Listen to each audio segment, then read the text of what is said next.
Welcome to Around the Board, a show where four board game enthusiasts discuss board game topics and news. Today's show stars our special guest, Andrew Lowen, talking about his upcoming game, Deliverance. Afterwards, we head straight into a round of play, shelf, trade, followed by another great game debate, this time about the Russian Scythe. And we'll end the show. I wanted to do a Russian accent for that, but I forgot.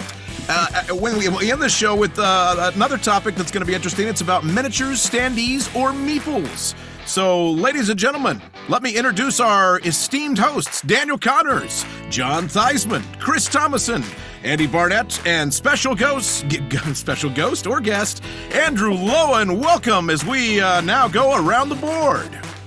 Hi, everybody. Hey, Andy. How's everybody doing? Doing good. Andrew, thanks for joining us, man. Yes. Yeah. It's my pleasure. I'm kind of excited. Yeah, we're going to have some fun today. What a cool overlay you have. Isn't that cool? Well, thank you. We should do like the Brady Bunch thing. We did that in the story. We've done that in recording sessions before. Yeah. The problem is it's all reversed on our screen, so it's hard. It's hard. Yeah, it makes it hard to do. We try and point in the middle, so I just covered my four bases, and there you go. Well, you're in the middle. You're easy, so you could He's Alice. It's easy if you're Alice. Right. There you go. Well, guys, a lot of stuff been going on here. I know we're not a sports ball show by any means, but I have to say a big congrats to our local team since we're all Kansas City natives. The Chiefs just won the Super Bowl a few weeks ago, and it's been exciting times. Did you guys get a chance to catch the game? And by the way, Andrew, I don't know if you're a football guy at all, but what about you? I think football's lame. But I have a reason for that. A man after my own heart. Yeah, but I will say that my sister lived in Manhattan, Kansas for a long time, and so we're all Chiefs fans. But I'm a really casual Chiefs fan. Like I'm just like, I hope the Chiefs do well. Yay! That's all right. You're still welcome. It's the okayest sport in the world is football. Well, the okayest sport. Very good. The okayest.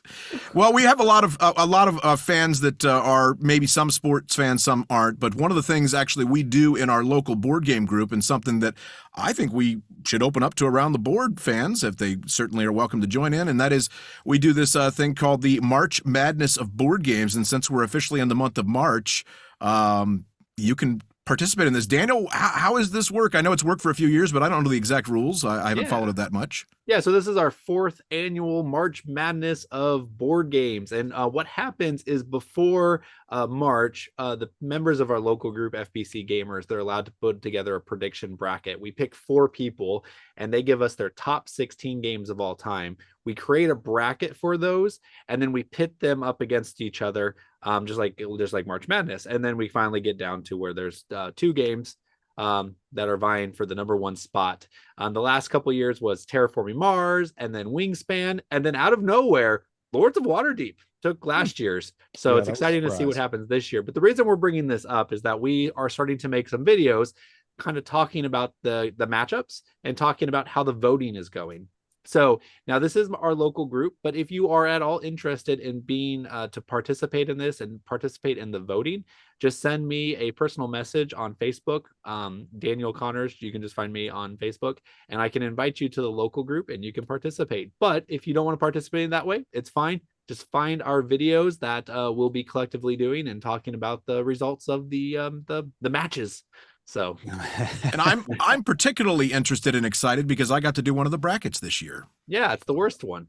No, it's the best one. It's the best one by far.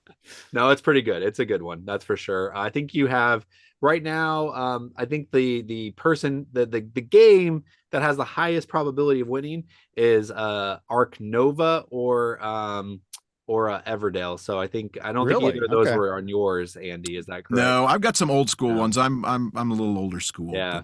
But we'll find out. You have Concordia. Yeah. That's a strong one. And Concordia's good. My number 1 game is Heaven and Ale. Heaven and Ale. It's not going to get past round 1. That ain't winning. No. It might get upset. It's up against Skull King, which is a very fun trick-taking game. But Skull King's going to lose. Skull King's going to lose? Oh, yeah. Over Heaven and Ale? Yeah. Okay, yeah, light game's not going to win up against a number 1 in the first round. Ain't happening. It's a lightweight. Andrew, have you heard of Skull King? Yes, but okay. It's trick taking. Best trick taking game I've played is The Crew. Yeah. But I'm not a huge fan of trick taking because I don't know why. If ever I get time to game, I just want to delve into a dungeon or something, do something very complicated. You know. All right. Sounds a lot like Daniel. The theme of this episode is all about diving into dungeons. So I think you're gonna like what we have to offer you today. What do we got, Andy? It's going to be fun. We're going to get the game started momentarily. One more quick announcement, though. We are now a podcast. In addition to being on the YouTube, you can find us on all the podcast outlets. So check us out on Apple and iTunes and all the good stuff, right? Very cool. Well, let's get to why we're all here, shall we? Let's do. Time to play the game. Time to play the game. Yes, it is. Around the Board is all about debating different topics within tabletop gaming in 4 unique segments, each hosted by one of us. A behind-the-scenes judge will award points at the end of the show. Whomever has the most points will get crowned the king of nothing and get to sit on their soapbox and talk about whatever the heck they want. Now, it's time to play said game. Round 1. Fight! This is my deliverance, hands held high as you deliver it. Oh, you have made me. Well, for our first topic, we're going to dive. We're going to do both. Right into Andrew Lowen's game, Deliverance, which is coming soon. And yeah, so I actually have spent like $200,000 to get this prototype in my hands right now. So it's ridiculous. But Deliverance is a tactical adventure board game about angels, demons, and the saints caught between. Okay. So you play angels cooperatively together, 1 to 4 players in the army of heaven, and you have come down to this small little town in modern day Southern California called Fallbrook. It is not a power center. There's no person of influence in this town, and it's very ordinary, and yet it is rife with demonic activity. And so your mission is one of infiltration, espionage, and assassination. You suspect that one of the mighty fallen princes that you have hunted since the war was won at the cross is hiding out in this town, leading the armies of darkness from the shadows. So it is your mission to figure out what's going on, what they're doing there, and put a stop to it. And if you happen to encounter a fallen prince, to send them to the abyss to await their final judgment day. Wow. That's awesome. So I've been a backer of this game. I found you before you even released it on Kickstarter. I will admit I don't look too far into Kickstarters. So that was the best explanation I've heard. And that makes me like, yeah, that's awesome. That sounds really intense, man. Yeah, it is. But something strange is happening in this town because it seems as though the evils of the human realm are bleeding into the spiritual realm and manifesting themselves as darkness. So in addition to fighting demons in tactical combat, you've got to deal with darkness, which you cannot combat by blade alone. So okay, there you go. This is making me think of. Do you guys remember the books? I read them, when I was much younger. But the Frank Peretti books, This Present Darkness, and is this inspired by those at all? A little too. I will say that I have heard from many people that it feels like you are playing This Present Darkness. So, cool. I actually reached out to Frank Peretti this last week to chat with him. We'll see how that goes. But that'd be awesome to get a little. Were you time. aware of the book before that? Yes, game? I've read the books and everything. Okay. And the question, one element of inspiration for Deliverance back before I put pen to paper was Frank Peretti's book, This Present Darkness, and Piercing the Darkness. You had a lot of really epic fight scenes, but in every case, the angels that were, the angels and fallen angels that were fighting each other, you had, the angels blocking, dodging, or clanging their swords against, the fallen angels' swords. You never had an angel get hit by a demon's sword. However, you had angels hitting demons, and the demons vaporized into red smoke and things like that. But my question is, what would happen if a demon hit an angel with its sword in the worst place? So, we all know the crotch is where you don't want to get hit, but I mean, I'm just saying, well, for people anyway. I'm glad you said that. I was thinking it, and I was like, I'm so depraved. I'm so depraved. I was like, do I interrupt and say it? I went there on accident, and I just finished the analogy. At least we were all on the same page. Right, Yeah. exactly. Yeah, but yeah, like what would happen? And Frank Peretti never answered that question. So Keeps me up at night all the time.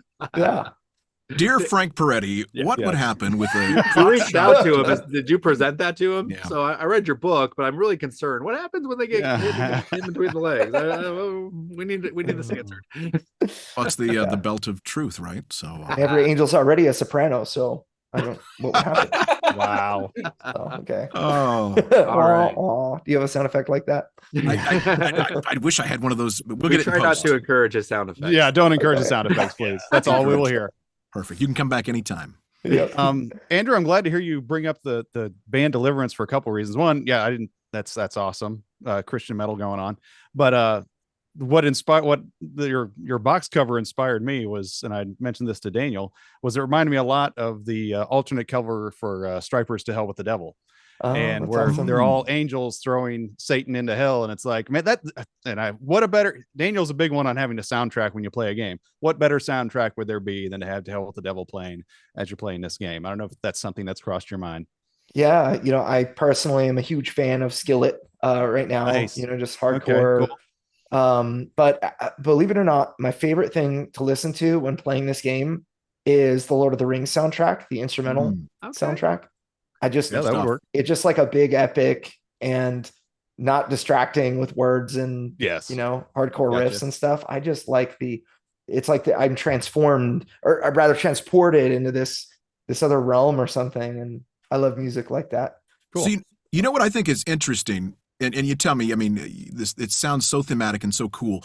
I think that what's neat about this is a lot of Christian games seem to be marketed towards just Christians, but I think even if you're not a Christian, this sounds like a really epic and interesting story. You've got this spiritual realm, you've got these different realms. I mean, it really could just be, and I've always said that if you look at the story of what's really going on in Scripture, it actually plays out like a pretty amazing sci-fi thriller. And it sounds like you're capturing that with this game. Yeah, I mean, the Bible is the greatest story ever told. And the problem with using it in a fantasy is that everybody gets mad at you. Because it's not fantasy, Yeah. right? And so it's difficult to make a good Christian game, but I thought, I wanted it. So, and to actually back up and address something you asked in this question, this lead up, it is exclusively a Christian game and unapologetically so. And actually did a presentation right before this on target markets and customer avatar and whatnot. I run a marketing business. And two Christians actually, and the Deliverance target market are Christians that blah blah blah, Christians looking for an epic tactical experience, in board games and whatnot. But what is most interesting is even with a target market like that, and the fact that this game does not shy away from things. Its market is to the Christian, so it doesn't try to preach at you. It just assumes you're already converted. So we're just going to tell a really awesome story, and that premise takes all the walls down for the non-Christian. It's like, okay, you're not going to try to save me by mission 5. It was like, well, maybe I'm in. There is no God, or your stuff is mythology, but I'll play this. Is kind of the reaction. And actually, half of our audience, half of our backers are non-Christians, even though the game is like, I say unapologetically Christian, meaning, it's as theologically sound as a fantasy can be. Angels are always good, demons are always bad, Satan is the worst, and there's no changing it. So like in the game, you're not going to have an angel that, tricked you, I was a bad guy the whole time. Like you wouldn't expect a twist like that, It's like the Constantine twist. Sorry, spoiler alert. Yeah. But y'all had a long time to watch Constantine. Right.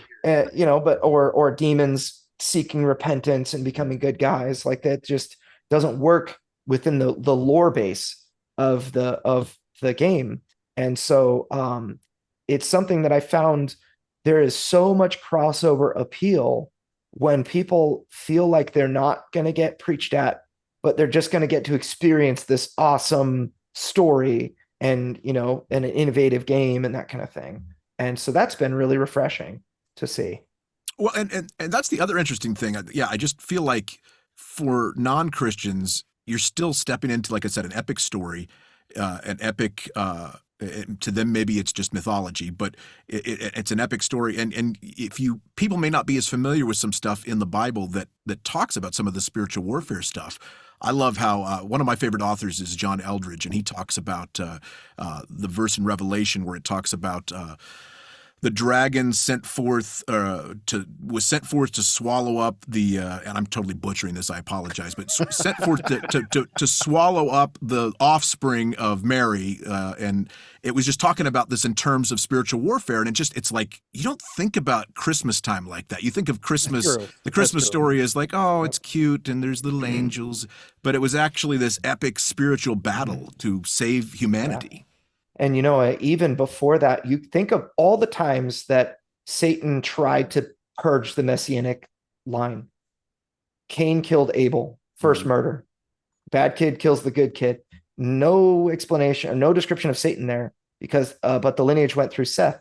Noah, and in his day, the genealogy of the world polluted with angels, half angel, monstrosities. That was and yet Noah, a man who was perfect in, not only he was a man of faith, but perfect in his genealogy. So he had unpolluted blood. So he survived. Then you had all the babies killed in the kings. You had the lineage of the kings cursed.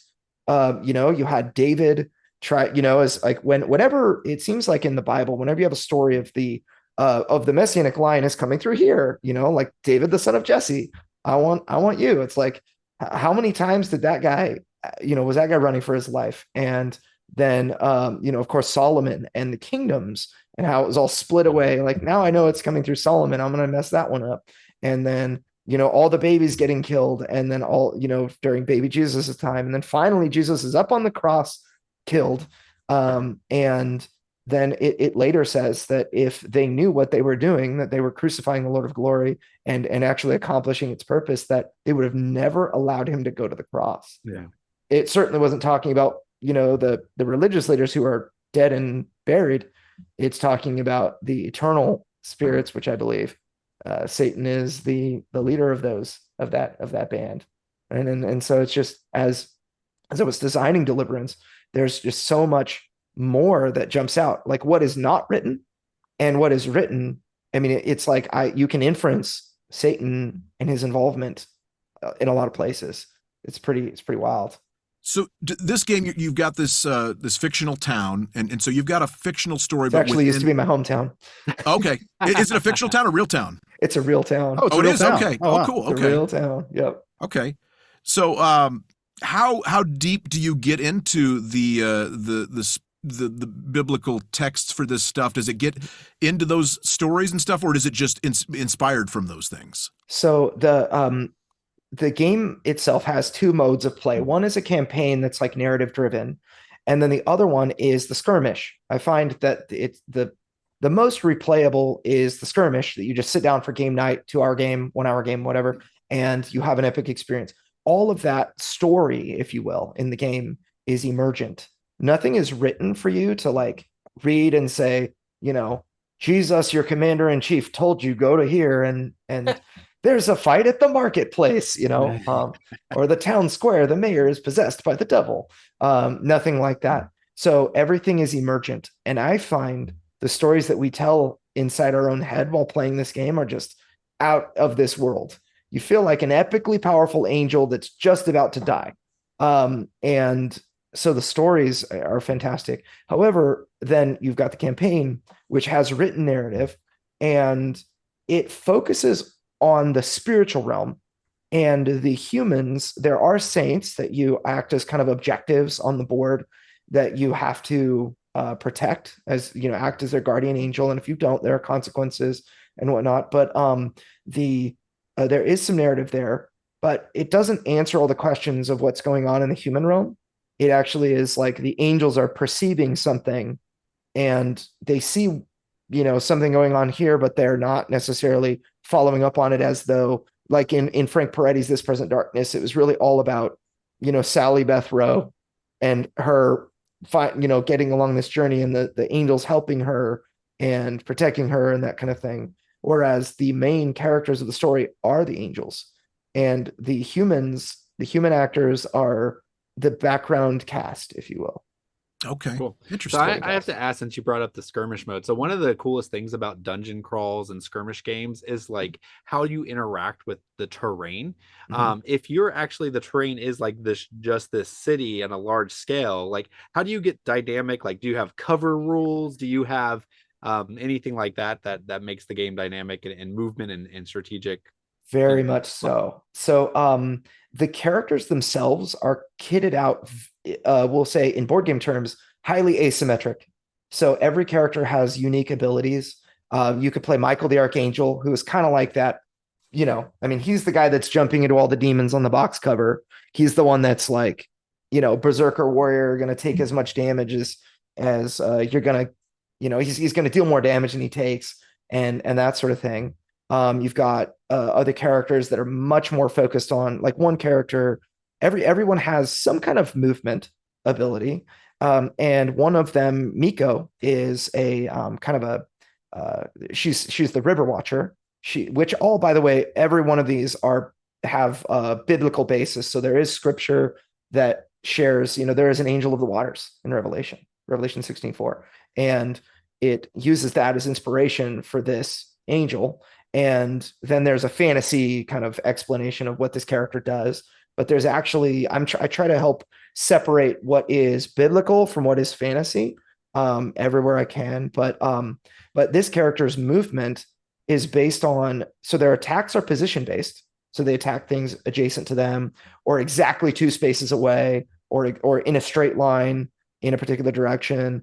And whenever they use an action, which is kind of how the player's decision space, if you will, like if you want to be really, really good, then use your actions well, kind of thing. Whenever you use an action, that's when you move. You move 1 space whenever you use an action. So the position matters a lot. There are walls, which we explain away because, angels can go through walls, right? We explain away as barriers. So there's something strange happening, and there's a reason these barriers are there, but you don't know exactly why till you progress through the story. Then you kind of figure out what's going on. And so there's a lot of strategic combat where, you can, like, position really matters. If you just run into stuff, everything's going to come like this and just destroy you. There is strategy. The demons work together in like the craziest ways, and the bosses are like very, very different. Like it almost feels like doing a raid in World of Warcraft or something like that. It feels it's extremely strategic, and there's very little randomness. So let me ask you something. You said you have different players you can play out. They have asymmetrical powers. Can you play as Clarence from It's a Wonderful Life? Not yet. Okay. But maybe in the expansion. So. All right, because that's what I was looking forward to. Some of these characters here. Oh, cool. Very nice. That's awesome. Yeah, so you've got 9 characters. You've got male and female angels. Nice. I've been told I'm going to hell at least once for female angels, probably actually twice. So you can go to hell twice? Well, different people telling me repent or I'm going to hell. But yeah, it's a lot of fun. Cool. So let's go around quickly and get questions from John and Chris as well, and we can kind of do a little more quicker pace at this point. So John, what do you got for Andrew?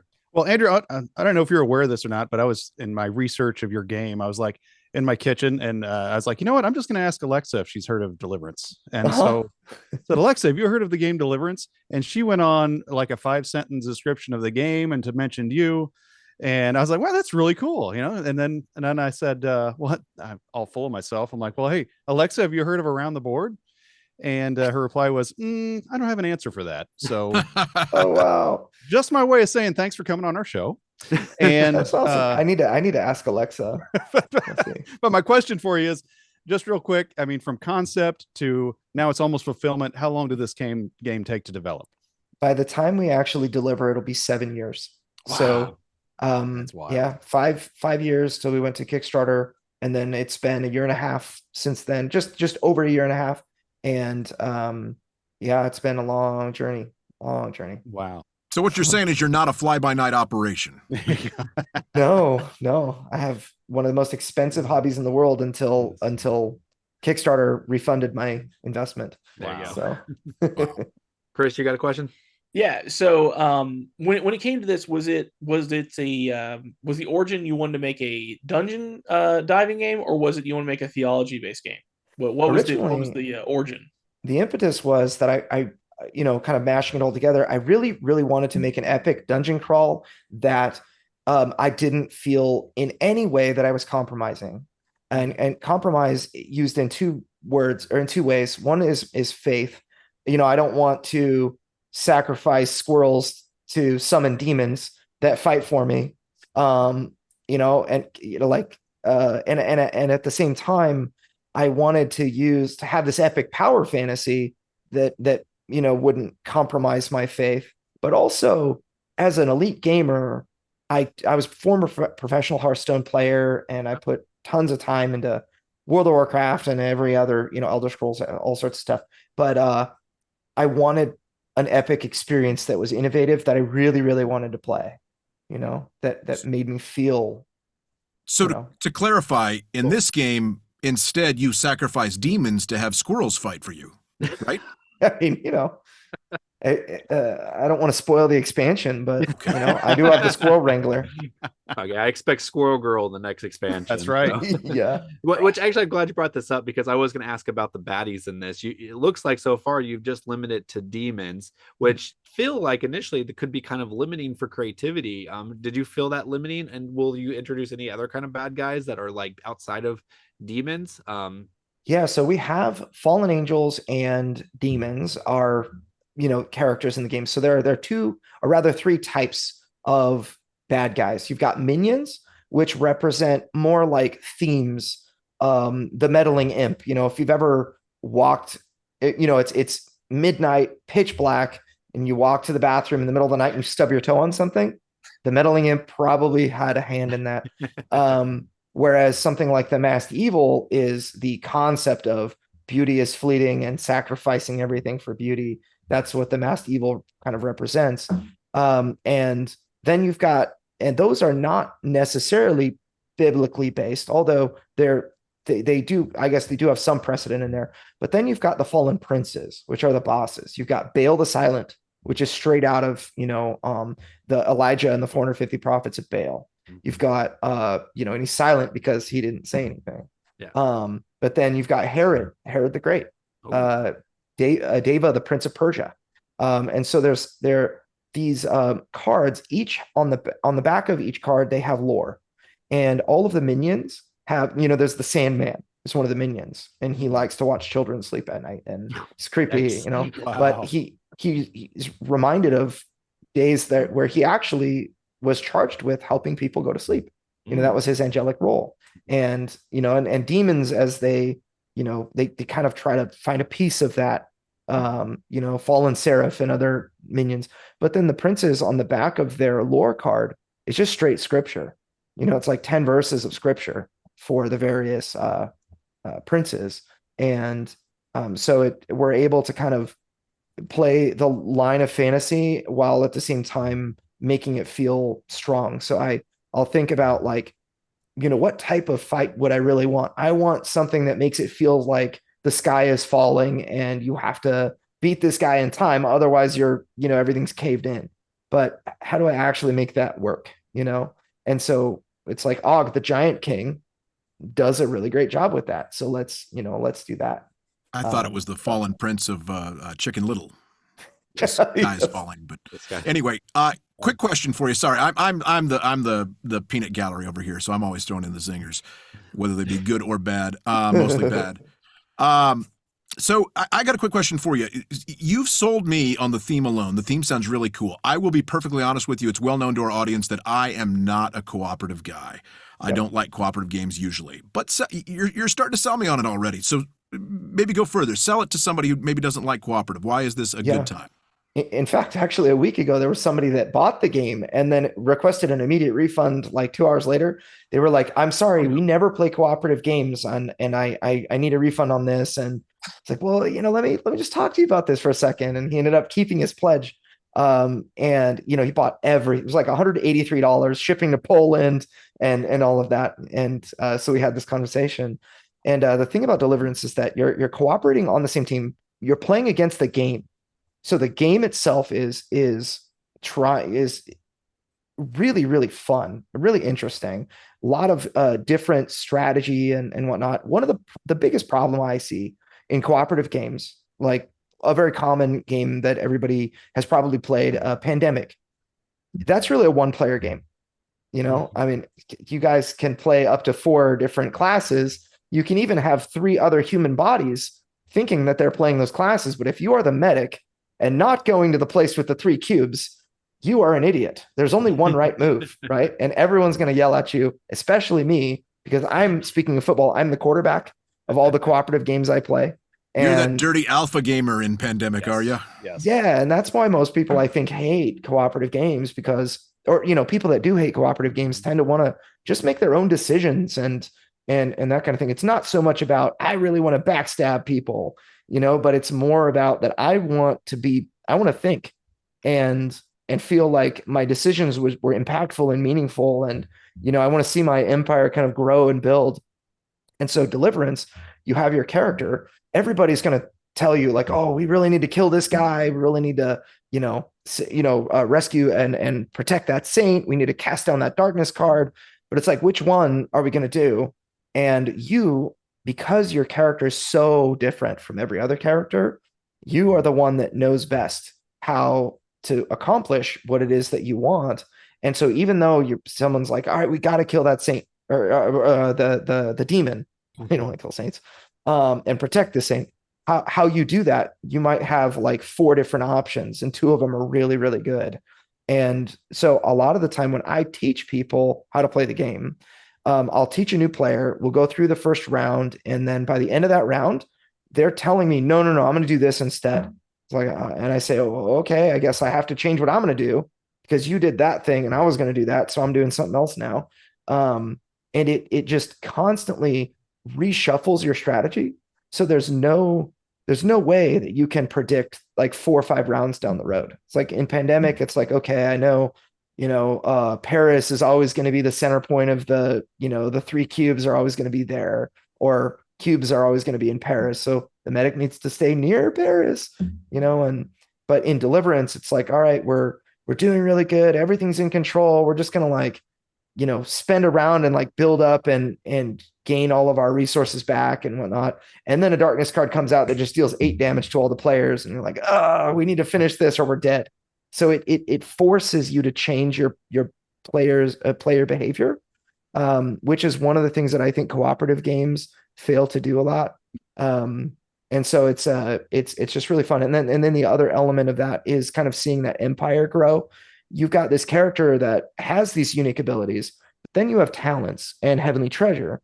Heavenly Treasure is kind of like loot, gives you different stats and you level up and get more powerful. Your abilities get more powerful. But then talents actually give you brand new skills and change your behavior. And from one game to another, even if you're playing the same character 10 times in a row, you're not going to have the same talent set up. So the games are you feel like I'm Michael the Protector now, in this game, even though I wanted to be the damage dealer, we really needed a protector, a tank. So I'm the guy running around defending everybody. And then the next game, it's like everyone needs to heal Michael because he's just killing everything. So it feels very different from game to game. Well, I'm going to tell you are doing a marvelous job because, like I said, I'm not a co-op guy, but you have got me very interested in this game. So I'm excited. Andrew, I'll go one step further than that. I always say theme is the big thing with me, but I've never been interested in a dungeon crawler in my life. And Chris, much to the chagrin of Chris, he's trying to get me into one right now. But to me, it's the theme of dungeon crawls never appealed to me. This one actually does. And everything, I got to be honest with you, I've looked for bad things about it online. And people that said, I didn't know this guy. He asked me to look at his game and now I'm going to write a review. And it sounded like it was going to be a terrible review. And the guy's like, no, this is a game. This is a real good game. It's like, Christian, non-Christian, whatever. This is, I mean, it looks like it's really played out and really painstakingly produced. And so I've literally not been able to find anything bad about this game online. So 7 years. Kudos to you, man. This looks like it's going to be really good. Yeah, 7 years, and I think you told us in one of the production meetings that it's been play tested how many times? You said like 200,000 times, you thought?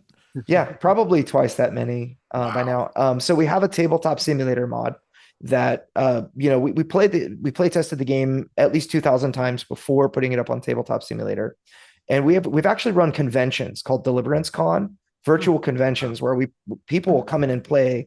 Like we had 20 games played in a day of Deliverance Con, about 60 or 70 players, and we've had right now on Board Game Geek, it has 140 reviews or so, and it's got an average rating of 8.7 stars, which is higher than Gloomhaven at the moment. Gloomhaven's at like 8.6 or something. But obviously it has more ratings, so it's rated higher. But yeah, Deliverance is showing extremely well among very seasoned gamers. Nice. And there are people that are like, I'm rating this a 1 because there's clear manipulation here. Yes, the game is not even released yet. That's the only thing I saw was people just doing it to be doing it. Yeah. It's like, well, there are thousands of plays on Tabletop Simulator from strangers. Yeah. Well, welcome to the world of board games, right there. That's board right. Game Geek specifically. So, but all I heard was that you're coming for Gloomhaven. So, new number 1 on Board Game Geek. Watch out, Gloomhaven. It's actually Brass Birmingham now. Yeah, that's right. Switch back again. Oh, yeah. Okay. Oh, it's gonna switch back and forth for a while here. So we'll. All I see is that there's weakness at the top, and now's the time to strike. Okay. Well, we're going to put some stuff in our show notes about how people can find out more information about Deliverance. Is it still on Kickstarter currently? No. So Deliverance is available for pre-order. If you go to deliverancethegame.com, deliverancethegame.com or playdeliverance.com, both will get you there. There's a link to the pre-order store to pre-order the game. Cool. Awesome. So, awesome. Yeah.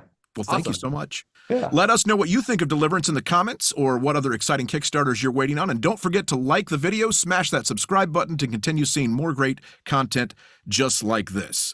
That ends our first round with no scores, Randy. I guess we just were so enthralled with the finding out about Deliverance, we really didn't give scores in that one. So let's get to our next game here. Round 2. Fight!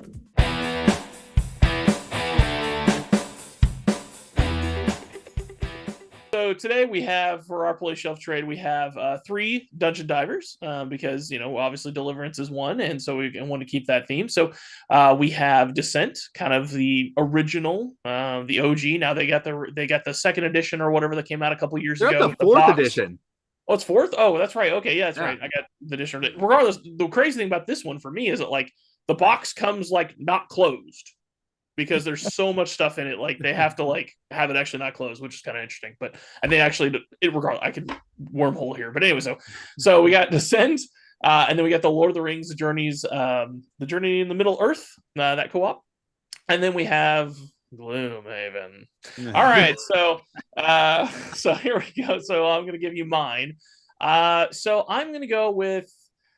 So I kind of have the idea of the shelf being the one that you can rely on and always go to, and so I'm going to go with Descent because it is reliable. Yeah, it may not be the most exciting for certain people, but it's reliable. And actually, I don't know. I've not played this 4th edition. Maybe it makes some big changes that makes it real interesting. So I'm interested to try that one.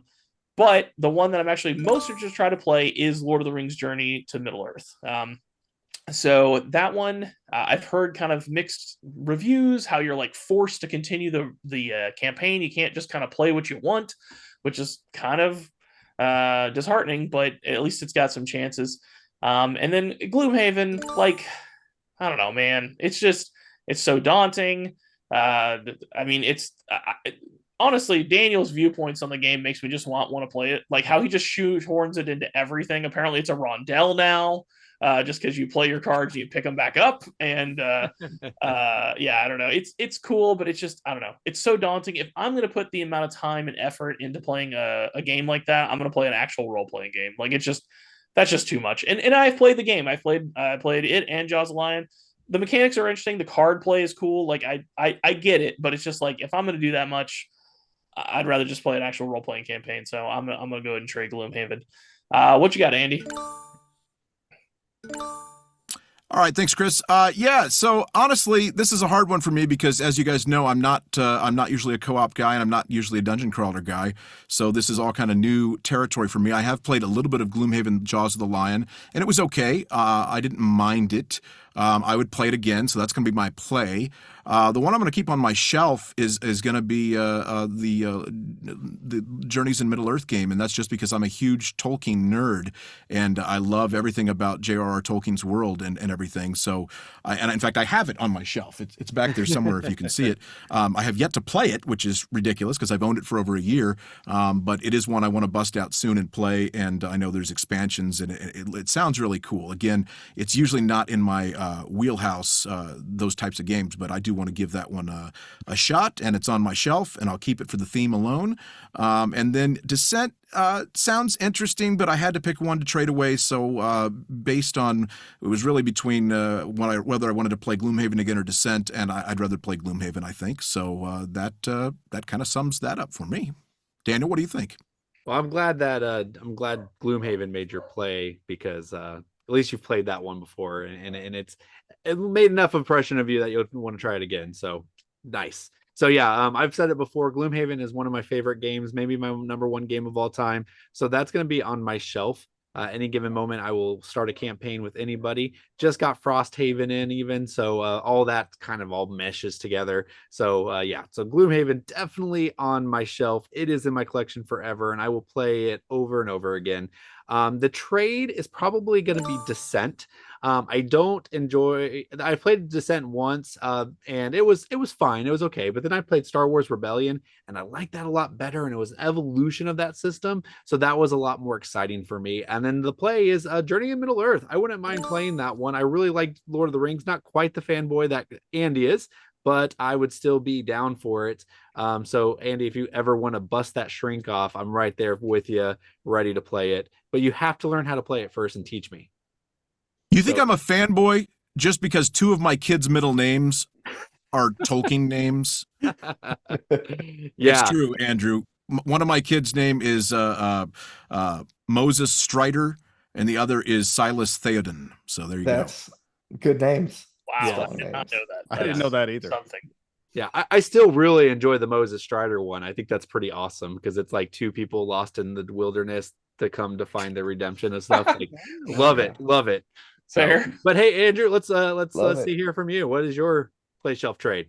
Yeah, I thought about this, and so I played Lord of the Rings: Journeys to Middle Earth over 100 times. I have every expansion. Wow, okay. I have we've done probably 7 campaigns through the game, my wife and I, and I would play that at any time, similar to Gloomhaven, but it's really for the experience of Lord of the Rings. Like if you love Lord of the Rings, play it and you feel like you're there. That's why I like it. It definitely is missing kind of that random battle element, but they have enough scenarios that you don't really need to replay anything. You just need to spend lots of money on expansions and you'll have lots of different campaigns, but they have a lot of characters that are interesting and whatnot. You know, I would say that box behind you, you've got probably 3 solid playthroughs for the campaign in that box with your 3 favorite characters before it would really feel repetitive. And so I really enjoy that one. I'd play that one. Shelf is Gloomhaven. And the reason for that is because I actually backed Gloomhaven 2nd edition and I backed out with 40 minutes to go on the Kickstarter. Wow. I knew that if I got that game in time before, Deliverance was fully formed, that Deliverance would be like Gloomhaven, but Christian. Ooh, yeah. And that was my problem. Like this game, I know this game is going to be extremely good. I see it. It looks incredible. But I cannot allow myself to play it because if I did, I know that I would just add stuff in, it's like instead of abilities written on cards, or instead of abilities written on the character, let's put them on cards now. And great restraint. Yes. So it was actually one of the hardest things I've ever done in my whole life. And Descent, I would have to trade away because it just doesn't hold a candle to how I lament not being able to have played Gloomhaven yet. So. Nice. All right. Well, John, what about you? I know this is your prime. Boy, this is right in my wheelhouse. Let me tell you. As much as Andy says this isn't his kind of games, this is 100 times more that not my kind of games. In reality, I will probably never see the inside of any of these boxes. So I had to get kind of abstract here with my thinking, but I came up with my play. My play is going to be Journey to Middle Earth because I want to play me some Journey. All right. Like the Escape band? album. Like the band, you Give just want to me play a it so you can break. have it in the band? Took a I train mean, to come on, anywhere. don't stop The believing. sky Take a train keeps to on Middle Earth. turning. Hey, whose turn is it? Whose turn is it? Okay, come on, lunkheads. Yeah, Escape album, man. I'll play that all day. So there, my play is Journey. There we go. Gloomhaven doesn't appeal to me at all, but Gloom has always looked like a good game, and so just on that alone, I'll put Gloomhaven on my shelf and hopefully play that game. And then decent. man. I don't know if it's just a decent game. Do I really want it? I'll trade decent all day. I got enough decent games. So that's mine. All right. Well, thanks, John. Well, now that we've finished that up, we're going to take a small break here, and we're going to debut the official Kickstarter video from Deliverance for the first time on Around the Board. There we go. After these messages, we'll be right back. The light is fading. I sense a darkness prowling that stirs the memory of a night long past. The night I watched the devil standing on God as judge, jury, and executioner. The night our war was won. Oh, how you have fallen from heaven, O Lucifer, son of the morning. The Lord rebuke thee. Deliverance is a cooperative tactical adventure for 1 to 4 players. You control elite angelic warriors and are charged by God to deliver the saints and send the demonic hordes plaguing them to the abyss. Unleash the full might of your blade and God-given powers to slay your foes in tactical combat. The demons are controlled by the game and will work together to defeat you through their own custom menu of actions. Beware, for you cannot survive by might alone. The evils of the human realm are bleeding into the spiritual realm. You must stand against this darkness by protecting saints and casting down strongholds through prayer, lest the darkness overtake this town and destroy you. Grow in power by acquiring heavenly treasures and customize your angel with talents that grant new skills. The intelligent enemy AI, darkness card system, and multiple difficulty levels ensure that each encounter will challenge you. Lure the mighty fallen prince from the shadows and defeat them in combat at all costs. Legions, flee, or meet your judgment at my blade!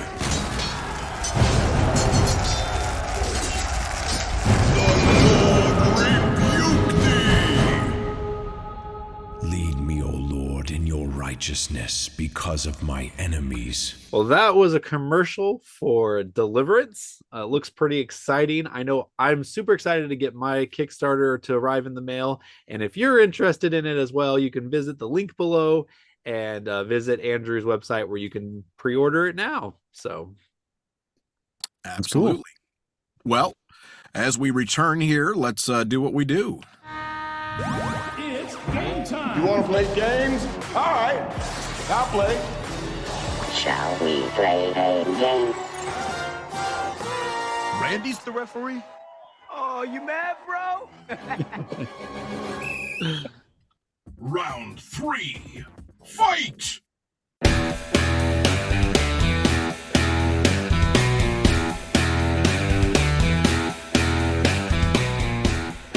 All right, up next in round 3 is the great game debate. That's where we, as 4 experts, will talk about 5. Well, today it's 5. Yeah. Whereas we, as 5-ish experts, will discuss a game that is universally considered a great game, or maybe the debate is great. I don't know. Sometimes the debate is great, but today we're going to debate the game Scythe, or Scythe, however you like to pronounce it. But it's a game that's, if you haven't played it, you've heard of it probably, but it plays 1 to 5 players and about 90 to 115 minutes, not to be exact. And Scythe, if you may not know, it's kind of a steampunk game. It's an engine building game set in an alternate history in the 1920s period, steampunk type-ish, where it's a time of farming and war, where people are turning like war machines into farming machines and etc. And it's it says broken hearts and rusted gears is what you're gonna. I don't know where the broken hearts come in, but popularity. Yeah. What's that? The popularity track. We do use hearts on the popularity track.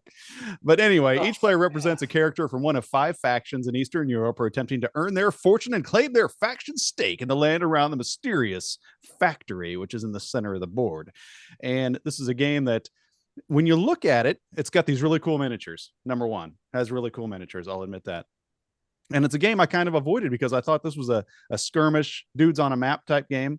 And it's really not. So we're going to all go and talk about what our feelings are about this game, and I'll start and we'll throw it around. But to me, yeah, I went into this with some really wrong expectations. I'm thinking this is, Risk 5.0.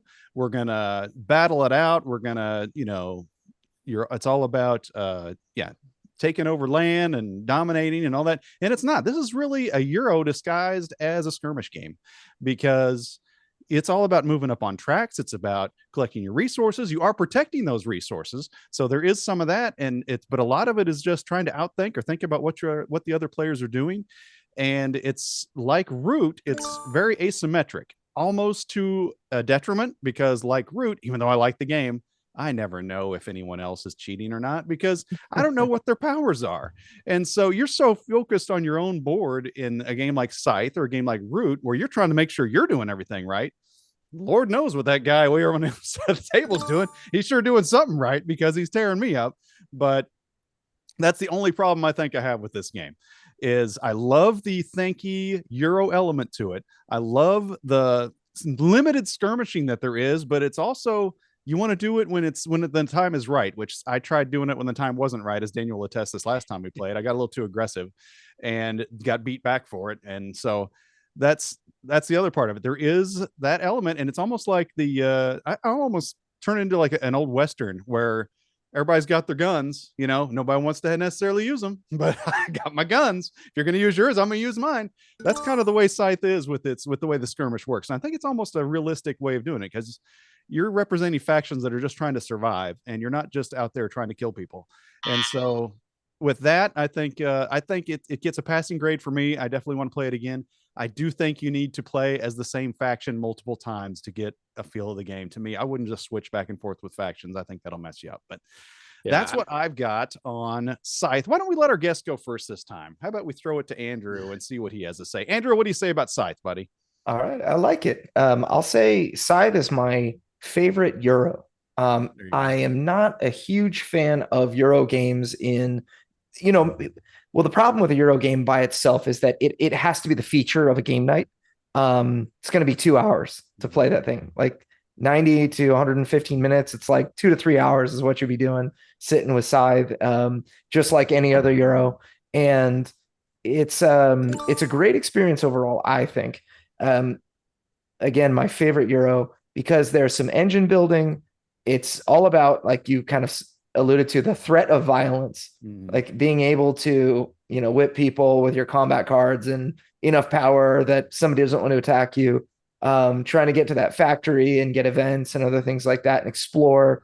So there are a lot of things you can do that don't really feel like, it doesn't feel like somebody is so far ahead or so far behind that you can't switch positions. There's not like a Kingmaker issue where the guy ahead is so far ahead that he can just stay that way. So it's interesting in this way, where there are these temporary alliances that form, and I like playing it at game night with more than 2 players. I personally prefer Scythe with 4 or 5 players, and the reason for that is because the turns go really quick. All it is take your top action and a bottom action. So you're thinking, should I move, gather resources, or whatever? And as soon as you decide the first thing, the next player can go, even though you still have this second action to, should I build a mech? Should I, upgrade something or whatever? That is in your head while the other players are taking their turns. And I really like that element about Scythe. So it's my favorite Euro to play with multiple players, because another Euro that I really love, Terraforming Mars, you add a third player, a fourth player, you're going to play a third hour and a fourth hour, just because it's a big game, especially if players are learning and that kind of thing. The one thing I really, really hate about it, in some cases you play with the wrong player with high analysis paralysis, everything's playing real smoothly. And then you get to that guy and he's like, oh, what am I doing? Oh, what did you do? What did everyone else do? What should I do? It's like, dude, you've had like 15 years to think about this. Why are you just, Andrew, again, did you come to Kansas last night? I know, right? I know what Andy. What he's talking about is so annoying. I agree. It's like the 9th round. You've had this has happened 9 times. Come on, Kevin, or whatever. Yeah. Andrew, you don't even know it, but you're completely calling out Andy last night when we played Scythe. But and he knows it. He's well aware. But I wanted to say something one thing I want to say though, as you hold your tongue, son, Daniel. One thing I want to say is when you said that about, okay, you do your top action and then everybody can do whatever during your bottom action. I disagree, because my action is going to be move. Oh, well, I'm not going to move there now. You just threw a mech in there where I was going to invade. Oh, well, okay, I'm not going to invade now. So I found very few times, unless you're going to build a building, maybe. Then if you say I'm going to build a building, then yeah, go ahead and go about your turn. But so many of those, I think, kind of you have to see what that guy's going to do. There was times I wanted to go. I was like, I better see what Daniel's going to do, because Daniel likes to undercut me as any chance he can. So, yeah.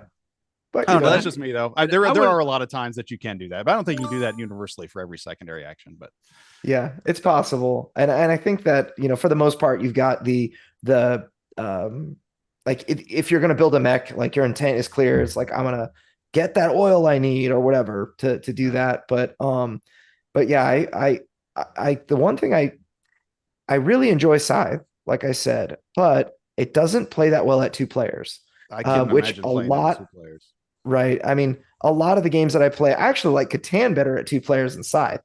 Flip over a couple of those tiles and make it like tighter and that kind of, it's surprising, but I actually really like Catan at 2 players when you play but the problem is it just feels too big. The map feels too big. It's like, you don't need to ever have any conflict. It's like, I go to the factory first, I get my first factory card. You go to the factory next, you're going to kick me off that space. I'm just going to, use 1 power so that I can get some positive benefit and get kicked off and that kind of thing. There's no real threat of violence. I think it's 3-player minimum is what I would say for sure. Chris, what are your comments about the game, buddy? Yeah. So, and just to piggyback off what we were just talking about there about player count, like it is interesting. I never really thought about it till now. Like, yeah, it probably is not a great game that plays at 2, because again, the map is too big. That like most of those dudes in the map game, and again, it's not a dudes on the map game, but just go with it here, right? Like those play great at 2 and awful at 3, because the 2 people gang up on the 3rd, and then it's just now it's a 3-player game for a couple of rounds, and then it turns into a 2-player game. But because this game is more of a Euro, more of a just standard Euro game than actually a dudes on the map, it actually plays better at 3, in my opinion, than it would at 2. If nothing else, just because of space, and also because it's not so much military focused. That I think you could actually play through this very well at 3. I've only played it once, and we played at, was it 4 or 5? I guess it was 5. We played it at 5, right? Yeah. We played it at 5, and this game kind of made me feel stupid. I'm going to be honest, because it took me it took me most of the game to see the matrix of this game, to understand how this action affects this action, and just the overall association of all of them. So, I mean, I have this, it's fairly normal, and I'm going to be honest, I think a lot of us feel this way, right? The first time we play a game, we don't see the matrix of how the game works more often than not till a good ways in. Some of us are brainiacs, and good for you, Randy. But anyways, largely, it takes us some time. So no, I really appreciated, at first I kind of was like, it was just kind of slow. It didn't feel like it was going anywhere, again, because I hadn't seen the Matrix. But eventually when I saw how everything affects everything, and I know Daniel tried to make a move where he upgraded like one thing early on, being like, I'm going to do that because when me or the guy on the other side of his shoulder does something else, he's going to get some bonuses for it. Well, it didn't work out because him and I, the other two, me and the other guy, didn't do it because we didn't know what we were doing in the game. But yeah, no, I was actually very surprised. This is the first time I got it to play. It was about a week ago, and yeah, I'm very much interested to play it again. I liked it a lot more than I thought, and actually, the more I talk about it at this moment, I'm liking it more than I even thought about it. So, yeah, it was very different, but yeah, it played really well. I really liked it. What do you think, Andy? Clunky and unintuitive. All right, Clunky Daniel, and unintuitive. That was my first impression of Scythe, and I will tell you, I've only played it twice, and I realize now, after playing it last night, that the first time I played it, I don't think I even finished it. And I liked it better the second time. I did. Oh, good. Okay. I do admit that I started to think about it more and think about wanting to play more. However, that being said, I do have some real issues with the game. One is that I think I'm not a big fan of Euro games that try to have unequal characters, that have asymmetric powers. Yeah, asymmetric powers, because I feel like that kind of ruins what I love about Euros. And what I love about Euros is that it is kind of chessy. It's got a bit of what's the word?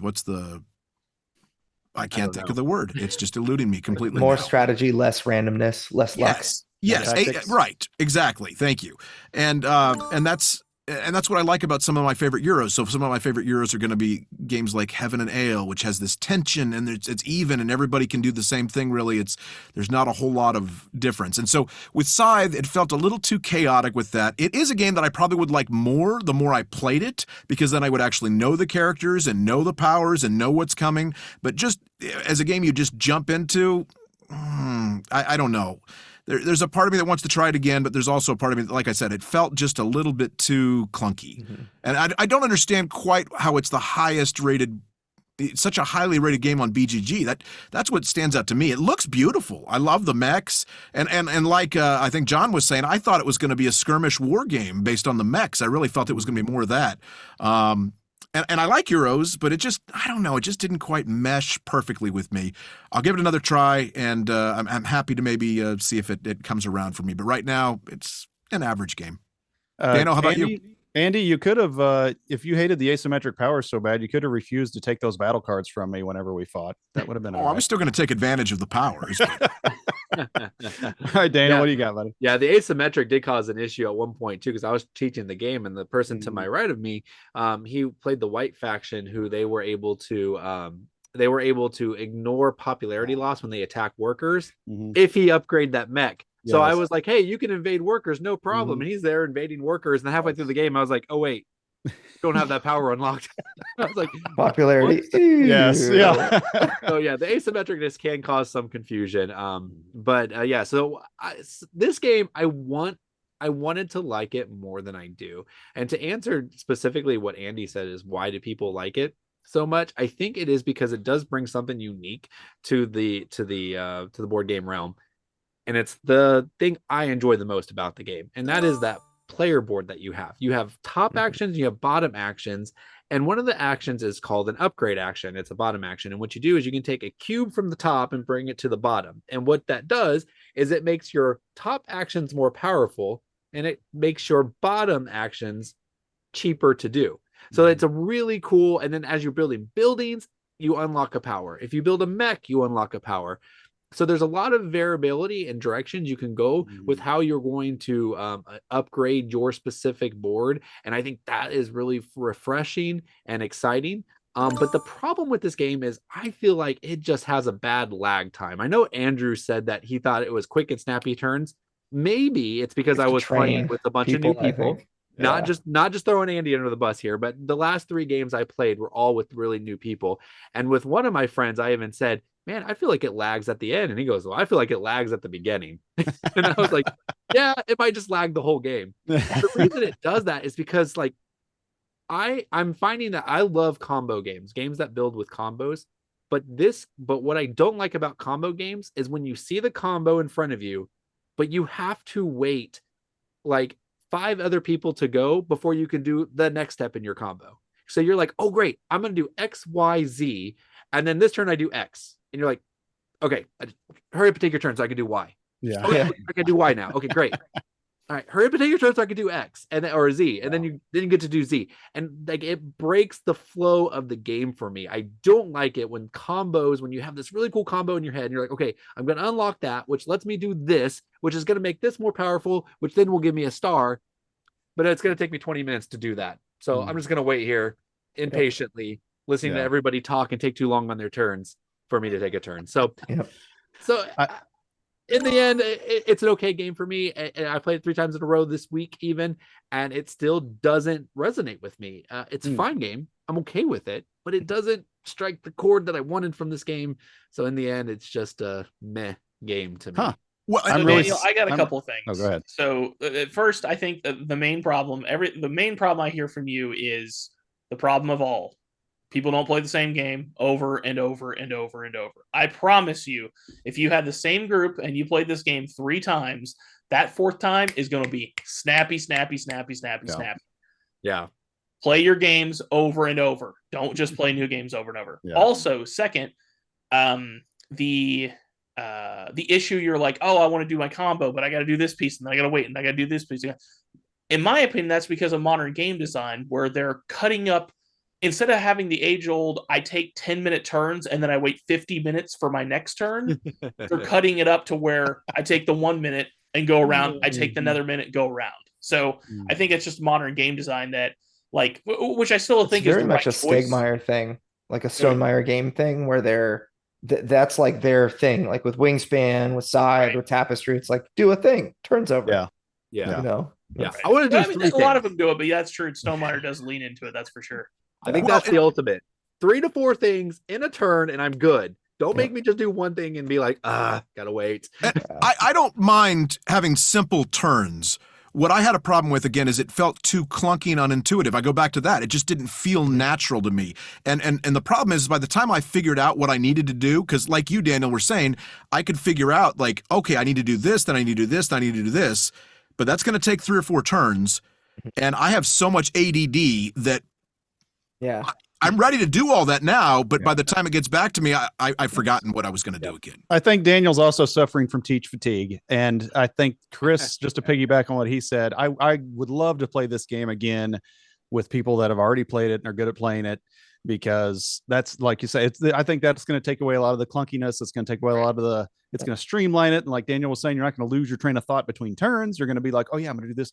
Because with him teaching 2 people between his turns, he's also like, and making sure Andy and I aren't screwing up, then he's also like forgetting what he's gonna do. So then he end up in last place, and I had no beef with that. He's like, John was the definition of he knew just enough to be dangerous. Just enough to be dangerous. Andy, like, hey, you can actually just move your mechs anywhere you want. And I'm like, no, you can't. No, you can't. And then John's like, you could just take a card if you want. And I'm like, no, John, stop talking.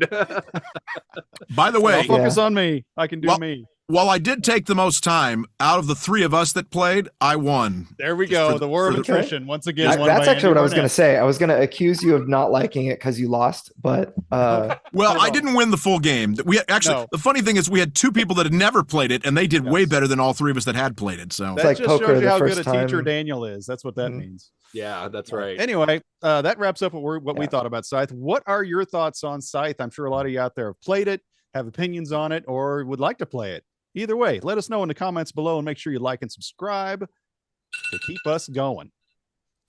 Up next is going to be what? What is it? Fight! 4.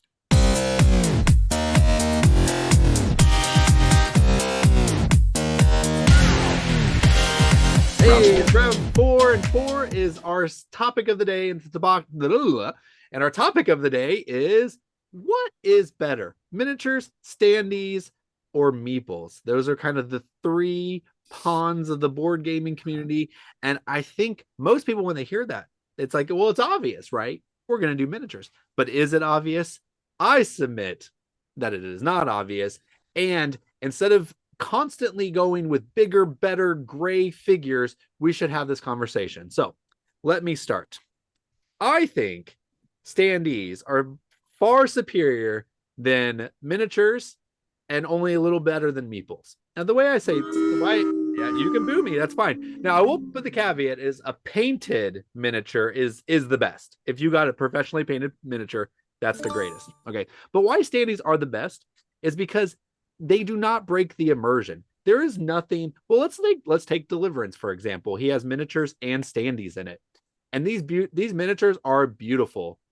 They look great. There you go. But they are. But they're gray. They're just it. gray. If I'm going to be playing a majestic angel fighting these ugly demons, I want it to pop on the board. I don't want to break the immersion and being like, hey, you see this gray blob? That's an angel. It doesn't look great. Doesn't look great. Now, again, if it's painted, that's totally different. So standees are by far the best thing. And then meeples, I thought about this a long time ago for the game Vast. Okay. So Vast had these standees and they had these little meeples, and the standees were extra. And you could also do miniatures. And when you even use the standee and the miniatures in Vast, it didn't look like the rest of the game. It looked disconnected, disjointed. But when you use the meeple, it was perfect. It was like, this is exactly the theme and the imagery that you want. Going with anything else is going to be distracting. So yeah. So this is my order here. Standees are number one. Well, sorry. Number one is painted miniatures. Number two, standees. Then screen printed meeples. And then meeples. And then miniatures that are unpainted. So there you go. I brought tools, visual examples. Oh, awesome. Yeah. Who are you throwing it to, Daniel? Who's next? Ooh. Well, I want to look at Andrew, yeah, see the acrylic tile. Oh, right? That's cool. Acrylic. Yeah, those are awesome. This is what I did for Deliverance. One of the problems that I think a lot of these games have is they have some standees, some minis. They do all minis, all standees, and I think that whatever makes what makes sense for one game is not necessarily the same as the other. But we did our acrylic standees, and I gave the angels. It cost us more money because we included 9 angel standees in addition. But one of the things, like, look at this angel. You can see. I mean, it's. I wish I could like focus on it. Yeah. But you can see there's like black air. In this character, you can see the feathers and that kind of thing. That's called an ink wash. Yeah, it's an extremely inexpensive thing to do that just makes the mini look so good when you're actually playing. It kind of looks like the miniature has been painted, and I think more games need to do that. But definitely. I hate minis that, like Lord of the Rings: Journeys to Middle Earth, tons of miniatures in that game. I actually think that they're kind of stupid because the best minis, like for example, the Balrog, you get an expansion that comes with the Balrog, big, huge, epic mini. You use it for one mission and that's it. And you may not even get to that mission, and it's weird, but you are like all this cool bling that you don't use just kind of clogs up the box, and it's like it just feels bad, And so, for example, in Deliverance we've got a Hateful Fiend 1, 2, 3, and 4, and you may not use Hateful Fiend 3 and 4 as much as 1 and 2, but if they were all minis, you would have to paint them all, or just deal with plastic blobs, that don't look great. And so we elected to not do minis for those guys, and they are standees, cardboard standees, or can upgrade for those acrylics. But I really like when a game uses minis that are big. So like our minis are really tall. The Journeys to Middle Earth minis are like very unimpressive and small. And you use them all the time. Like you're touching them. It's very tactile. And it always bothers me in games that use tons and tons of minis where you're like, all right, dive into box 8 for this miniature finally. Yeah. And it's like, it's kind of a bummer. One game that I think does this well is Gloomhaven, where they use some standees and some minis, and the minis are your characters, right? And so that's kind of the way I see it. However, we haven't really talked about the meeples. There are 2 games I love meeples more than anything. The first one is Trogdor, the game. Homestar Runners Trogdor. They gave the option to do some painted minis, and oh my goodness, the meeples are so fun. Trogdor with the beefy arms sticking out of the back of his neck, like it just the Burninator. That's right. So so that's those. I literally bought the game because I loved the meeples so much, and I wanted the word Trogdor on my game shelf. Still haven't opened it up. Don't care to. but I have everything I want. And You're actually more. not missing much. You're not missing Okay. a lot in gameplay. No. Yeah. So yeah, I think that another game that does it really well is actually a Christian game called The Flood, which did really well on Kickstarter. Yeah. They have 2 of every animal that exist inside their box, and they did it in Meeples. I mean, yeah, I think somewhere around that. You're supposed to build Noah's Ark. Yes. Whole, but yeah, so I think that Meeples are underrated. And I think the rage is on miniatures, and I personally see a lot of heavy mini games that are way too pricey, that didn't need to be that expensive, that don't really use the miniatures very effectively. Marvel United. Yeah. Wow, you were talking to Chris on that one. So that's my thought. So I'm Standees for sure, and then minis where they make sense, and Meeples where they make sense. Yep, cool. Love it. All right, well, John, what about you? Well, I don't know if you guys have seen this meme that was kind of popular for a while. If you're familiar with the movie Pirates of the Caribbean, where the guy tells him, "You're the worst pirate I've heard of," and he says, "But you have heard of me." Yeah. And you see the one where like, "These are the worst painted minis I've ever seen." Like, but they are painted. So yes, painted minis are great, but you know what minis do to me is I'm looking at my game, The Godfather, right now. And it's just screaming at me, "You've never painted these minis, and they would be so cool if you would have painted these minis." And so while I like minis, that's the problem I have with them. It's like Daniel was saying, if they have a wash on them, like Andrew was saying, and like the ones in Unmatched, that I can live with. Those are cool. It brings out all the detail, it makes them look really neat. Then I can live with it. But as just the plain minis, yeah, I that's not my favorite. I like them, but it's not my favorite. And Standees, you know what they remind me of? They remind me of the bargain basement garbage games I had as a kid. In particular, I had this game that was the Fantastic Four game.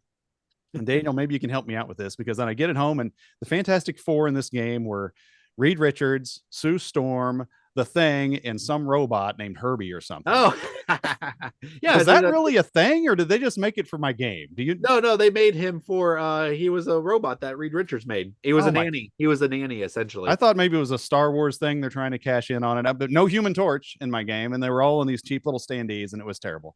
And so that's what Standees usually remind me of, is a cheap, cheesy game. So unless they're really well made, I don't like the Standees. And so I first thought of Mousetrap. But yeah, so my favorite is usually, yes, the Meeples, if they're custom Meeples. My least, it's very specific with me. My least favorite is the 5-star Meeple. That's the generic Meeple. That just means Meeple. That just means we're lazy as a producer of a game. And I think I talked about that with that game Terracotta Army, where it's like, oh, it's all these cool sculpted things, and then you use these cheesy looking Meeples that look like they're from 15 years ago. And so screen printed Meeples that are custom Meeples, those are really cool. Yep. But yeah, the ultimate is painted minis. I gotta admit it. That's the ultimate. But as things go that you can actually find out in the wild, probably screen printed minis, screen printed Meeples are the best. And I think we're living in an age where there is no excuse not to have screen printed minis, or not minis, Meeples. Yeah, like, everything needs screen print on it. Can I just say something that's obvious to everyone in the audience? What? You are all very lazy. Why do you say that? Because if you want, you all rave about how great painted miniatures are, but you're like, but I don't have any painted miniatures. Just go paint your miniatures. Quit your whining. I want to see some of your painted miniatures, minis, Andy. They have a line longer than the Asbury Revival. Right. All right. Well, Chris, what's your take? All right. So I'm going to give my take here, but I'm going to debunk Daniel right now. Uh-oh. Okay. Yes. This is not painted, but hideous. But it's spiky. But it's spiky. You can see that it's like this is a Chaos Marine from Warhammer 40K. Again, the unfortunately it's not focusing, so you can't see much detail. But there's tons of detail. This thing is beautiful. At a normal distance, it's still awesome even without the wash. But again, like we talked about, a simple ink wash is super easy and it makes a huge difference. Andrew alluded to it earlier, and 100% true. You know what breaks immersion? What? Here's my standee. If I'm sitting on this side of the board, if I'm on this side of the board, I can't see anything. Standees are the worst, the absolute worst. There is nothing. Just don't play with them. Take take them off the stand because the colored stand is just as useful when you're on one side of the board as the standee itself. They are the worst. Yeah, there is nothing that you've ever said, Daniel, you're more wrong on. Like when you first told me like a long time ago that you love standees, I literally had no words. I didn't know what to say because they're that bad. They are so worthless because they're only good half the time. I understand people's beef with unpainted miniatures. I get it. It doesn't bother me because I've played a lot of miniatures games over the years, and to paint an entire army to actually play the game, it's a lot of work. So I'm okay with it more than most, but I can understand people's beef with it. Regardless, I can play them and they look good to me. And when it comes to meeples, I'm all in because I want the little. I don't even want meeples. I just want some nice cubes. So, so I don't even want meeples. But so that's kind of how I feel about all those things. So, regards though, in my actual opinion, what I want is indeed meeples or cubes because they're the cheapest. There's no need for the miniatures unless it's a real miniatures game. This is part of my beef with Kickstarter. Every game has to have miniatures. You were talking about a meme a moment ago, John, and I saw one recently where it was like, "Oh, cool! A simple little card game that I've wanted for so long is going to be reprinted. Oh, wait, it's going to have miniatures and real coins and all this stuff, and it's going to cost $300 when it was a $15 card game." Yeah. That meme encompasses every problem I have with the Castles of Burgundy reprint. Yeah, great! But I have to buy it with castles for $90. The only thing I liked about that was meaning I could get an old copy real cheap off of Marketplace, so I was excited about that. But true. Yeah, I like to refer to that as Castles of Burgundy, the miniatures game. Right. Yeah, exactly. So, I mean, to answer the question real quick here. At the top, painted, then regular, but even then, I'd rather have cubes because I just want as many games as possible. I don't want to have one game that costs $300. I'd rather have 30 games that cost 10. So there we go. Fair. You got, all right, Andy. Well, so first of all, great segue because I just backed recently that Castles of Burgundy miniatures because it's one of the best games ever. And Stefan Feld games are notorious for playing amazing and looking terrible. And so anything that can upgrade his stuff to look better, I'm all about it.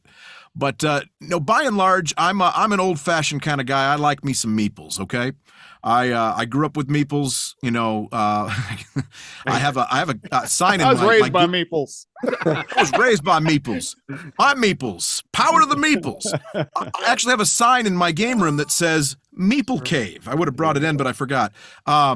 So I like meeples. In fact, it's funny. I agree with Chris in the fact that I grew up with those cube games too. The very first version of Agricola that came out, which by the way, that's debatable how you say it. Agricola, Agricola. It's not debatable. There is a way. It's not debatable, but it's Agricola is stupid.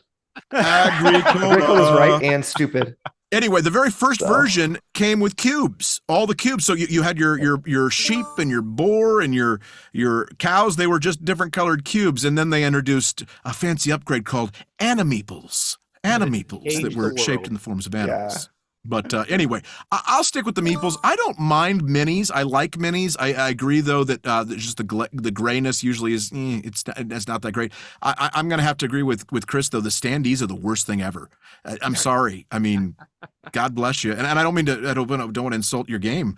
It sounds like actually the standee you showed up looked pretty cool. I will say that. That was not your normal. The acrylic ones did look sweet. I will. The acrylic looks still good. Has the problem of seeing you from one side, but by and large, so cool, I'll take it. Standees remind me of something from the 90s or something that was not actually a hobby game. It was a mass-produced piece of junk. Yeah. So like Fantastic Four. There you go. Herbie. Yeah. Herbie. Like Fantastic 3+1. Yes. Always goes back to Herbie. All right. Well, guys, let us know what is your preferred piece to play with, and let us know in the comments. All right. Well, I think we finally, at the end of this long show, we got ourselves a winner. We have a 4-way tie, which normally would blow our minds, but we have a 5th person.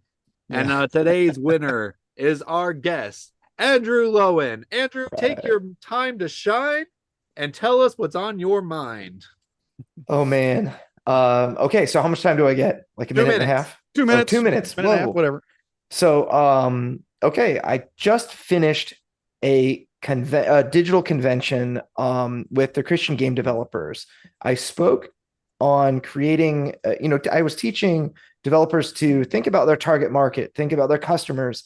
And there were a lot of people in that, watching that were asking questions, and they are designing games that are going to fail before they even get started. And the reason for that is because they're making games to save people. It's called edutainment, where you it's like a Hershey's Kiss, where the foil on the outside is the game, and then the big chocolate center that you have to eat is education. And we don't play games to be educated willingly. Sometimes our grandma makes us play. Sometimes when we're in middle school and we have to learn how to type, we'll play, throw a fireball at that guy by typing this sentence. It's not really fun.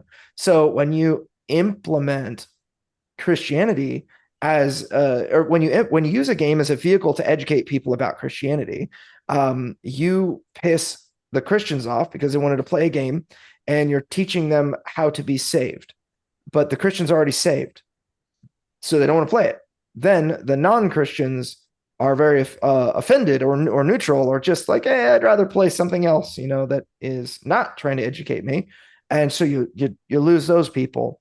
And a lot of Christian game designers, of which I am one, fail before they write a single line of code or put a single physical prototype together, because they make a game that they themselves are not interested in playing. Yeah. Their target market is the unsaved world. Those people are not interested in playing it. So they're making a game that nobody wants to play. And I was teaching them to not do that and to stop making bad games. And I ranted for about an hour, and then they kept me on to answer questions for 45 minutes more. And overall, I've been marketing games for about 2.5 years, and I've marketed a handful of really awesome Christian games, including commissioned, Animo, Deliverance, a game called Allies of Majesty, The Flood, and a bunch of video games. One called One of 500 that's coming out. That's actually like Elder Scrolls, except for you're a dude in Jesus Day. It looks really good. AAA graphics and everything. Huge team. Cool. But what I'm ranting about is Christians have made a very bad reputation for Christian game designers that are trying to make it work. And this is highly relevant because I made one that so many Christians were like, yeah, I'm cautiously optimistic. However, I will err on the side of caution instead of optimism. So basically, kind of how this goes. Yeah. You're basically saying that what you made was Bibleopoly. Well, that's the way a lot of Christians naturally think that, it's probably going to be like that. You're going to roll a move, you're going to collect sins and have to cleanse sins and make it to heaven at the end. And that's that sounds which ironically is nothing like the Christian faith. You don't work to cleanse your sins. But anyway. Yeah.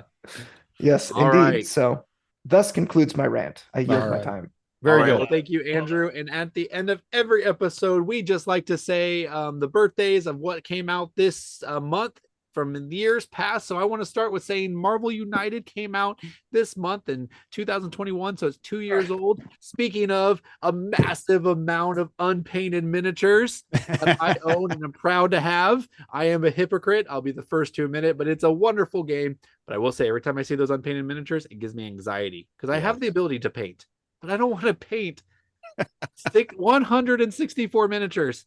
Oh my gosh, anxiety. Anyways, happy birthday, Marvel United. Next up on the old agenda there is Wingspan, baby. Here it is right here. I still remember this is the new hotness from 2019. She's 4 years old now, and I still like it. I don't play it without the expansion though. Well, the European expansion. But yeah, great game. Has aged well, I think. I love how Andrew was alluding to early, the quick turns. At least they should be quick for everybody as it goes around the board as you build up your tableau. To me, it's a great time. 4 years old, Wingspan. All right, and 32 years old is Formula Day. Gosh, middle-aged. What? Middle-aged. That's right, middle-aged. And yeah, this game's famous to me because I was out of print for a long time, found out about the game. When it finally came in print, I bought it, let my friend borrow it before I had played it myself. And his future wife ripped it in half. I'll hashtag never forget you. And Alan. And I want to say happy birthday to a great Euro game that you guys gave me to talk about. That would be Lords of Waterdeep, a game with cubes. It turned 11 years old, 2012. It was born into this world. There you go. Awesome. Yeah, it has cubes, but I did get the little tiny meeple upgrades.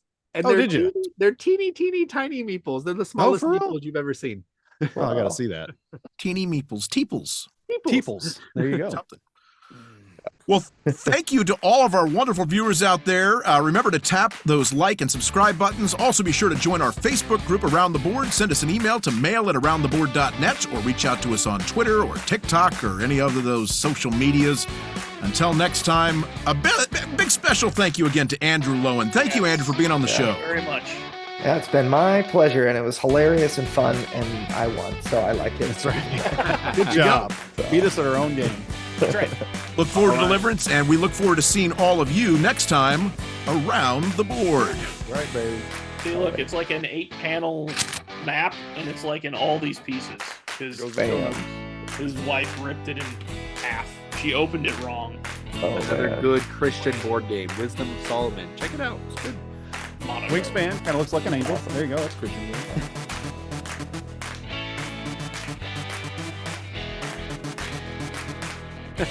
You want to see a cool looking metal coin? Oh, that's sweet. Ooh, it's got the trilogy on it. Yeah. But that's not the Triforce? The other side. Triforce. I thought it was a Pog for a second. Yeah, well, it's a slammer. It's legit. Oh, that would be a slammer, baby. Thick slammer. That's fantastic. It's huge. It's gonna It's win you about some 2 Pogs inches right there. Yeah, but it's like a Harvey Two-Face coin. So you've got the beautiful side right here. Yeah. And then you've got the other side right there that's just all shredded. Yeah. That's cool. So is that in the game? Yeah, it's part of the metal coins. If you want to grab that, and you've got these fancy metal courage tokens you can play with.